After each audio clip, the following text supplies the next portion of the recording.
Doctor Mohammad Yunus কি ঘটনা ঘটিয়েছেন? BNP খুশি, জামায়াত খুশি, আওয়ামী লীগ খুশি, রহস্যটা কি? এই পৃথিবীতে কত রকম মানুষ দেখেছেন আপনি? অনেক মানুষের সাথে মিশেছেন, ঘরে মা বাবা দেখেছেন, বাইরে আত্মীয় স্বজন দেখেছেন, স্কুল কলেজে বন্ধু বান্ধব দেখেছেন, কেনাকাটায় ব্যবসায়ীদেরকে দিয়ে দেখেছেন। এক একজন এক এক রকম। এর মধ্যে আমরা দেশে দেখবেন কিছু মানুষ আছে বলবে ডক্টর ইউনূসকে ফাঁসিতে ঝুলাবো, দৌড়ানে দিব, তার গ্রামীণ ব্যাংক ভেঙে ফেলবো, তার বাড়িতে আগুন দিব। এমনকি সাংবাদিকেও তার মুখোশধারী লোকরাও ডক্টর ইউনূসের বাড়িতে হামলা করবে, গ্রামীণ ব্যাংকে ভাঙচুর করবে, এই ধরনের হুমকি দেয়।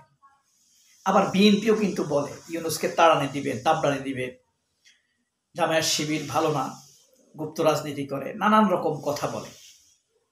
কিন্তু আরও ব্যতিক্রম কিছু লোক আছে, যেমন তারা শুধু কাজ করেই যাবে আর কিছু অপদার্থ বলেই যাবে। যেমন ডক্টর ইউনূস, আপনি দেখবেন বিএনপি বলেই যাচ্ছে আর ডক্টর ইউনূস কাজ করেই যাচ্ছে। কোনো রকম সমালোচনার কোনো জবাব ডক্টর ইউনূস দেয় না, পারলে রসিকতা করে সেটাকে উড়িয়ে দেয়। তবে সম্প্রতি ডক্টর ইউনূস কি ঘটালেন যার কারণে তার উপরে বিএনপি খুশি, জামায়াতও খুশি, এনসিপিও খুশি?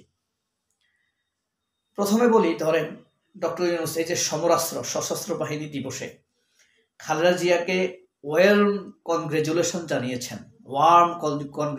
জানিয়েছেন। খালেদা জিয়া খুব খুশি, উচ্ছ্বাসিত হয়ে ডক্টর ইউনূসের সাথে আলাপ করেছেন, কথা বলেছেন, খুব উচ্ছ্বাস, হাসি খুশি নিয়ে কথা বলেছেন। অনেক দিন পর খালেদা জিয়াকে খুব হাসি খুশি দেখা গিয়েছে। গত বছর এরকম নভেম্বর মাসের 21শে নভেম্বর সশস্ত্র বাহিনী দিবস হয়েছিল, সেদিনও খালেদা জিয়া হেসেছিলেন। কিন্তু এই সশস্ত্র বাহিনী দিবসে খালেদা জিয়াকে যত উৎফুল্ল দেখা গিয়েছে এরকম অনেক দিন আমরা দেখিনি। এই খালেদা জিয়ার এই আনন্দ উচ্ছ্বাসের ঢেউ গ্রামের তৃণমূল একদম প্রান্তিক নেতাকর্মীদের, মানুষের পর্যায়ে পৌঁছে গিয়েছে যারা খালেদা জিয়াকে ভালোবাসে।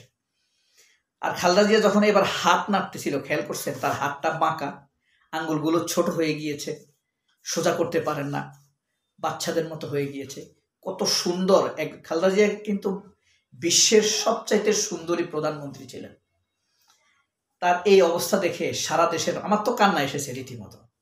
তাকে এরকম আমি দেখবো আমি কখনো ভাবিনি। এই হাসিনা তাকে এরকম করেছে, এটা দেখে গ্রামগঞ্জের মানুষ ডক্টর ইউনূসের উপরে খুশি।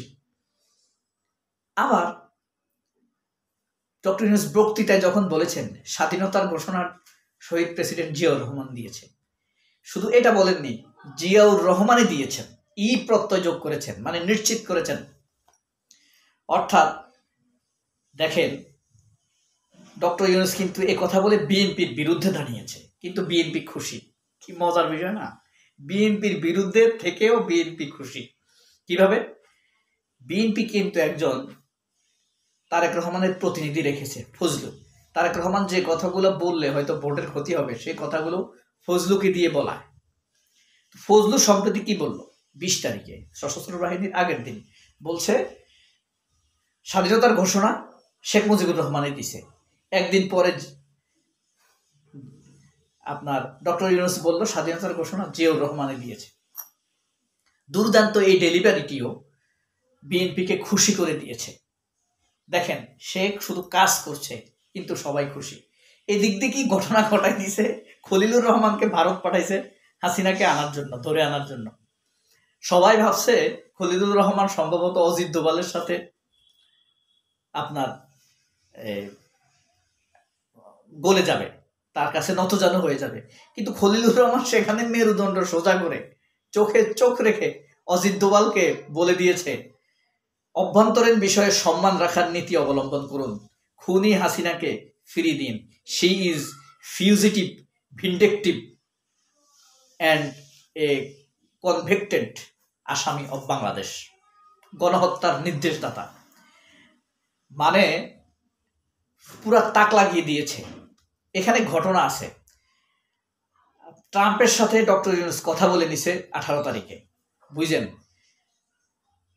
সে যাওয়ার কথা 20 তারিখে, খলিলুর রহমান। 18 তারিখে ট্রাম্পের সাথে কথা বলেছে, আবার ট্রাম্পের ফরেন সেক্রেটারি অর্থাৎ পররাষ্ট্রমন্ত্রীর সাথে খলিলেরও সম্পর্ক ভালো। সেই দিক দিয়ে কথা বলে ডক্টর ইউনূস যখন দেখেছে তার আত্মবিশ্বাস আরো বেড়ে গিয়েছে, খলিলুর রহমানকে একদিন আগেই পাঠিয়ে দিয়েছে ভারতে। এবং প্রথম বৈঠকেই অজিত দোভালের সাথে তাক লাগিয়ে দিয়েছে সবাইকে। দেখেন, সাধারণ মানুষ খুশি এই ঘটনায়। খলিলুর রহমান চোখে চোখ রাখতে কথা বলেছে। বাংলাদেশের একটা চমৎকার বিষয় হলো কি, আপনি বুঝতে পারবেন, আপনি যখনই ভারতের ব্যাপারে স্ট্রং নীতি অবলম্বন করবেন, এই দেশের মানুষ আপনার উপরে খুশি হয়ে যাবে, দোয়া করবে, আপনাকে চিনেও না, শুধু আপনার বক্তব্য শুনছে, টেলিভিশনে কোথাও ভিডিওতে শুনছে, আপনার উপরে মানুষ খুশি হয়ে যাবে। এদেশের মানুষ ভারতের অপকর্ম পছন্দ করে নাই, এই কারণে ভারতকে বন্ধু হিসাবে নেয় নাই। তো এই যে বিএনপির তৎপরতা দেখেন, বিএনপি খুশি। এদিকে জামায়াত ইসলামকে সশস্ত্র বাহিনী দিবসে খুব ওয়েল কনগ্রেচুলেশন জানিয়েছে ডক্টর ইউনূস নিজে। জামাত খুশি এতটুকুতেই। কিন্তু এই জায়গায় 2 বছর আগে হলেও কে থাকতো? জামায়াতের জায়গায় থাকতো হাসিনা, ইউনূসের জায়গায় থাকতো শাহাবুদ্দিন হয়তোবা।